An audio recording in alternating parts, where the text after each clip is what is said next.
की पंचमी कौन सी तिथि? पंचमी। चाहे वो शुक्ल पक्ष की हो चाहे वो कृष्ण पक्ष की। श्रावण महीने की पंचमी के दिन शंकर भगवान पर जिस परिवार के व्यक्ति का कांवड़ जल हमने बताया है आपको, जरूरी नहीं है कि डंडा बांधकर 2 कावड़ के जल के लोटे लेकर जाओ, आप अपने हाथ में भी 2 पात्र लेकर जा सकते हैं। पंचमी तिथि के दिन हाथ में 2 लोटे जल के, 2 कलश जल के जब हम शंकर भगवान को चढ़ाते हैं तो ऊपर जो कमंडल होता है शिव जी के ऊपर जलधारी होती है, जिसमें जया, विषहरा, शामली, बारी, दौतली और देव शंकर भगवान की 5 बेटियां जिसमें विराजमान होती हैं। जब हम जल समर्पित करते हैं शंकर के मंदिर में, अगर तुम हमारे पास में पीढ़ी में परिवार में अगर कोई अधोगति में मर गया होता है, कुंवारी अवस्था में चले गया होता है, गर्भ में मर गया होता है, गर्भ के बाहर निकल कर भी अगर कुंवारी अवस्था में चले गया होता है, तो श्रावण महीने की दोनों पंचमी पर परिवार का अगर कोई एक व्यक्ति भी जल चढ़ा देता है शंकर भगवान पर तो सर्प की योनि में नहीं पड़ता, जीव मुक्त हो जाता है, प्रेत योनि में सर्प की योनि से मुक्त हो जाता है। जो फूल आए थे उसमें से मैंने पुष्प को सूंघ लिया था। भगवान राम को बिना दिए, राम जी के बिना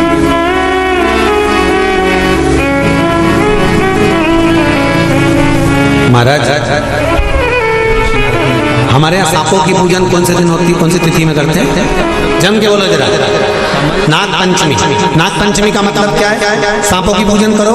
नाग पंचमी का मतलब होता है शंकर जी के मंदिर में जाकर 1 लोटा जल समर्पित कर दो। उसका कारण क्या है कि हमारे परिवार में, हमारे कुटुंब में कोई साथ अगर ऐसा हो तो अवश्य, कुटुंब में, परिवार में कोई 7 पीढ़ी के अंतर्गत भी अगर कोई जीव तड़प रहा होता है, पड़ा हुआ होता है, उसकी मुक्ति नहीं होती है, तो पंचमी का चढ़ा हुआ जल उस जीव को प्राप्त हो जाता है और वो जीव तर जाता है, उसका फिर जन्म नहीं आता, वो तर।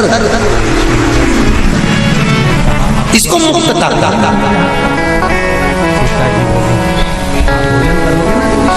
इसको मोक्ष का। अब मैं भोजन कर चलो।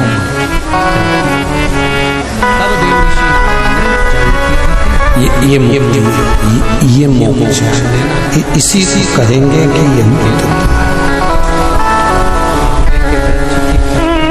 महाराज जिस दिन माता तुलसी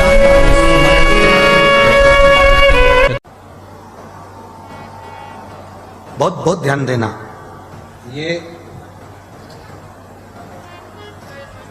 ये शिवलिंग, जलाधारी, ये जो चरण पे से जल नीचे गिर रहा है वो स्थान, बहुत ध्यान देना थोड़ा सा हो। ये शिवलिंग, जलाधारी, यहां से जल अशोक सुंदरी के पास में से नीचे की ओर गिर रहा है, ठीक है। बेलपत्र नहीं है आपके पास चढ़ाने के लिए, मत चढ़ाओ। जल नहीं है चढ़ाने के लिए, मत चढ़ाओ। अक्षत नहीं है चढ़ाने के लिए, मत चढ़ाओ। पुष्प नहीं है शिव जी को चढ़ाने के लिए, मत चढ़ाओ। शमी पत्र नहीं है, मत चढ़ाओ।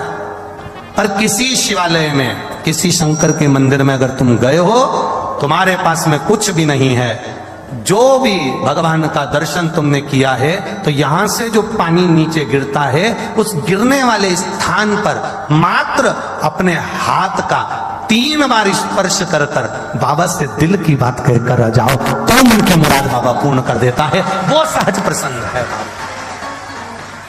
छूटेंगे सत्य बोलने में क्या जाता। सीता जी को ध्यान आया, हाँ मैंने एक गलती करी थी, जो फूल आए थे उसमें से मैंने पुष्प को सूंघ लिया था। भगवान राम को बिना दिए, राम जी के बिना सुगंधित लिए मैंने सूंघ। अब क्या करूं? अब बोलो क्या करा? देव ऋषि नारद ने कहा, माता जानकी एक काम करिए, अब तुलसी के पत्र को कहिए कि कमल के पुष्प की जो सुगंध ली है उसको छोड़कर अगर मैंने पति की सेवा में कोई कमी रखी हो और उनसे कोई चीज बिना दिए मैंने समर्पित कर ली हो, बिना दिए मैंने अगर ग्रहण कर ली हो, तो मेरा ये तुलसी का पत्र अगर ऐसा हो तो अवश्य लगे। अगर कुछ रह गया हो, कमल के पुष्प की सुगंध के सिवाय अगर मैंने कुछ रह गया हो। सीता जी ने विनती करी, तुलसी का पत्ता उड़ा, उड़कर वापस पुनः उसी डाली में वापस लग गया, वापस लग गया। देवऋषि नारद से माता जानकी जी ने कहा, अब तो आप भोजन करेंगे ना मेरे हाथ का? सीता जी बोली, आप भोजन करोगे ना देवऋषि नारद? नारद जी बोले, हाँ अब मैं भोजन करूंगा, चलो मां चलते। तब देवऋषि नारद ने जानकी जी के हाथ का भोजन ग्रहण करा। ध्यान देना, आंवला नवमी के दिन आंवले के वृक्ष की पत्ती मत तोड़ना। जिस दिन माता तुलसा का स्मरण कर रहे हो, द्वादशी तिथि हो, चतुर्दशी तिथि हो, संक्रांति हो, आदि जो तिथियों का वर्णन करा गया है विष्णु पुराण आदि में, उन तिथियों को तुलसी का दल मत तोड़। अब आप लोग कहोगे गुरुजी वैकुंठ चतुर्दशी आएगी, तो उस दिन तो आप बताते हो कि हरिहर मिलन होता है। रात्रि को 12 बजे से लेकर सुबह 4 बजे तक शंकर भगवान पर तुलसी चढ़ती है वर्ष में एक बार, और भगवान लड्डू गोपाल पर, शालिग्राम भगवान पर बेलपत्र चढ़ती है। उस बेलपत्र और तुलसी को सुबह 4 बजे से पहले शहद की शीशी में रखा जाता है, और उस शहद को जो बच्चा माइंड से कमजोर होता है, बुद्धि से कमजोर होता है, जो पढ़ने में कमजोर होता है, जिसका विवेक काम नहीं करता, कोई कंपटीशन एग्जाम उसका निकल नहीं रहा होता है, तो 1 महीने उस बच्चे को वो शहद चटाया जाता है, तो बच्चा विद्वान हो जाता है। माता पिता को कहना नहीं पड़ता कि पढ़ने बैठ, पढ़ने बैठ, पढ़ने बैठ, बच्चा खुद पढ़ता है। माता पिता नहीं कहते फिर कि पढ़ने बैठो, वो खुद पढ़ेगा।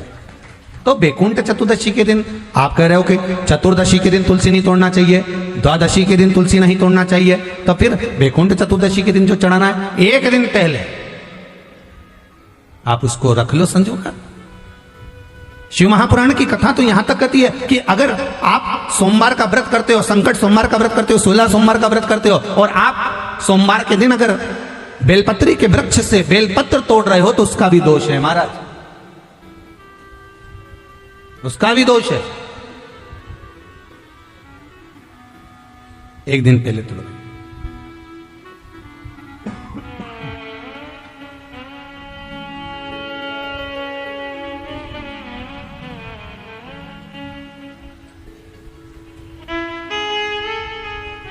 कई लोगों की तो आदत रहती है, आज सोमवार है, आज ही पत्ती तोड़वाएंगे, उसका दोष लगता है। भगवान, कई लोग कहते हैं महाराज जी, एक माता जी ने लिखकर भेजा था, व्हाट्सएप पर भेजा हुआ था समिति के, कि गुरुदेव हम सारे उपाय करते हैं, इसके बाद भी हमको तकलीफ क्यों रहती है? कारण क्या है उसका? उसका कारण कोई दूसरा नहीं। देवताओं पर कभी दोष मत देना, कारण हमारा अपना होगा कि हमारा कार्य क्यों नहीं हो रहा, उसका कारण हम खुद हो सकते, हम खुद हो सकते। भगवान क्यों नहीं मिलता, उसका कारण हमारा खुद का है। जैसे मान लो कोई तुमसे कहे कि भैया देखो ये सामान मिला ना, और ये सामान मिला कर ये औषधि तैयार करना, और औषधि में तुम ये नींबू निचोड़ लेना, और नींबू निचोड़ कर जब तुम खाओगे तो तुम्हें आराम लग जाएगा, जब तुम पाओगे तो तुम्हारा रोग, तुम्हारी बीमारी है वो समाप्त हो जाएगी। अब तुमने तो खाया, उसके बाद भी तुम्हारा रोग समाप्त नहीं हुआ, बीमारी समाप्त नहीं हुई, तो तुम क्या कहोगे? उसने तो गलत बता दिया, बोलोगे कि नहीं बोलोगे? तो वो पूछेगा क्यों, मैंने बताया था तुमको ये लेना, ये लेना, ये लेना, साथ में नींबू निचोड़ना, नींबू निचोड़कर उसका रस उसमें मिलाकर खा लेना, उससे तुम ठीक हो जाओगे। फिर ठीक क्यों नहीं हुए, उसका कारण क्या था? तुमने तो गारंटी ली थी कि मैं ठीक हो जाऊंगा, फिर गारंटी में गया कहां? आखिर वो गारंटी गई कहां? जब सियोर वाला महाराज इतना छाती ठोक ठोक के कहे कि ये करो, इसके करने से ये फल मिलेगा, ये करो, इसके करने से ये फल मिलेगा, फिर हमारा काम क्यों नहीं हुआ? हमें दुख क्यों मिला, हमें तकलीफ क्यों मिली? उसका कारण समझ लेना। तुमने तो कहा था कि नींबू निचोड़ना, ये दवाई खा लेना, तो आखिर वो दवाई असर क्यों नहीं करी? तो उन्होंने पूछा बताओ क्या क्या करा? हमने ये लिया, ये लिया, ये लिया, उसके बाद हमने नींबू काटा, नींबू काट के हमने नींबू निचोड़ा, नींबू निचोड़ के हमने फिर खाया, और हमारी बीमारी तो मिटी नहीं। सबकी बीमारी मिट गई, फिर तू क्यों रह गया? भगवान शंकर ने सबका सुना, फिर तू क्यों रह गया, तुझे दुख क्यों आ गया, तुझे तकलीफ क्यों आ गई, फिर से बता कि मैंने ये डाला ये डाला ये डाला, नींबू निचोड़ा, फिर उसको खाया पर मुझे आराम नहीं लगा, उसका कारण क्या है। तो फिर जिसने दवाई बताई थी उसने पूछा ये बता कि तूने नींबू निचोड़ा तो कैसे निचोड़ा, कि ऐसे ही निचोड़ा, नहीं नहीं नींबू तूने निचोड़ा तो निचोड़ा कैसे, अरे तो उसको काटा, अच्छा तो काटा कैसे, कि लोहे के चक्कू से काटा। बस दवाई वाले ने कह दिया वो चक्कू जो था ना वो लोहे का था, और लोहे के चक्कू का जो उसमें पदार्थ लग चुका था और लोहे के चक्कू का उसमें जो जंग था वो आ गया था, और वो निचोड़ने पर पूरी दवाई का नाश कर दिया, इसलिए तेरा काम नहीं हुआ। नींबू निचोड़ना था तो जैसे लोग वो कांदा नहीं रहे, कांदा कैसे फोड़ दे, ऐसे नींबू को फोड़ के और उसका रस निकाल कर, वो प्याज होता ना, प्याज को काट की जगह ऐसे फोड़ दिया, अब उसका रस निकाल कर तू जो नींबू का रस निकाल कर घोट के पी। अब की बार उसने वही करा, ना चक्कू से काटा ना तलवार से काटा, उसने नींबू को धोचा, उसका रस निचोड़ा, खाया, वो ठीक हो गया, हो गया,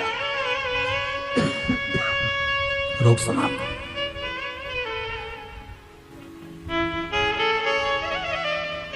अब गलती इसमें बताने वाली की थी क्या, जम के तो बोलो, बोलो तो थी, गलती किसकी थी, आपने। उसने कहा था नींबू निचोड़ना, इसने चक्कू से काटा, लोहे के चक्कू का भाग पदार्थ जंग उसमें लग गई, उसका असर दवाई का खत्म। गलती हमारी, आप आए नहीं और सुबह हो गई, मेरी पूजा की थाली धरी की धरी रे।